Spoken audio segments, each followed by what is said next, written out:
Okay, go ahead. Right, I'm Nicky Wilcock. I'm on the committee of the Brighton Society. I was on the committee of the Regents Society but ran out of time because of work commitments. I do a bit with the St Nicholas Green Spaces Association, which it looks after the outdoor areas outside St Nicholas Parish Church in Dyke Road. And why are you here today? Just to see to compare, I suppose, my perception of the whole consultation process with what you purport to be offering the community. Could you explain that a little bit more? That sounds fascinating. Well, I must say that I find that a lot of your public consultation exercises, the council's public consultation exercises, developers' public consultation exercises, do appear to be more of a procedural ticking of boxes than an attempt to allow the community from the grassroots upwards to influence decisions. What decisions would you want to influence?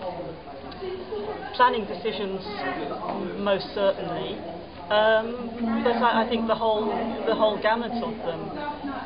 Cycling comes a cropper. People cycle past people not listening, really. So I just wanted to see that this event, whether it's all glitz or whether there is something new that will actually translate into true democracy. What advice would you give to somebody who suddenly became aware, say through the Brighton Society, of a massive, great planning application for a supermarket a few doors down from them? In order to get their voice heard, what advice would you give them? Well, I would certainly advise them to go to the Friends of the Earth, to the FOE Friends of the Earth, and to try and get on the Power Up course, which is run every year.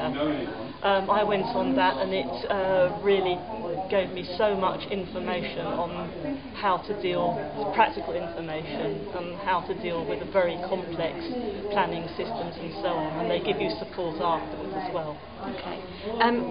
What practical advice? And to join the Brighton Society, of course. What practical tips have you learned from that course that you might say, give 3 practical tips that you could pass on? Well, really, where to find things, where to find the information you need, and the Freedom of Information Act has proved extremely useful as well. I didn't know the details of how that worked. And what changes would you like to make to the lip service consultation processes you may have experienced in order to make them more genuine consultation? I think that a lot more effort has to be put into exhibitions and displays and making the situations very, very clear, alternatives very, very clear. Definitely more advanced notice of exhibitions and the dates of consultations. They all need to be on the website, on whatever website it is, say the council's website, in addition to on the actual physical displays. People can't always get to them. What you're describing is very much, seems to me to be quite reactive activism. Yes. Would you consider becoming more involved in more proactive activism, do you think? I think I am quite involved in personally, in proactive activism, as it were. For example, I went to the Civic Trust Initiative meeting recently, which is all the amenity societies in the country, and it was very much agreed amongst us that it must be more bottom up. Everything must be more bottom up. But the St Nicholas Green Spaces Association, I would say, is pretty proactive, because the idea is that we look after those spaces, make them appear loved and lived in, and that, rather than restrictive rules and laws, is what is helping reduce the amount of antisocial behaviour there. Okay, I think that's probably it.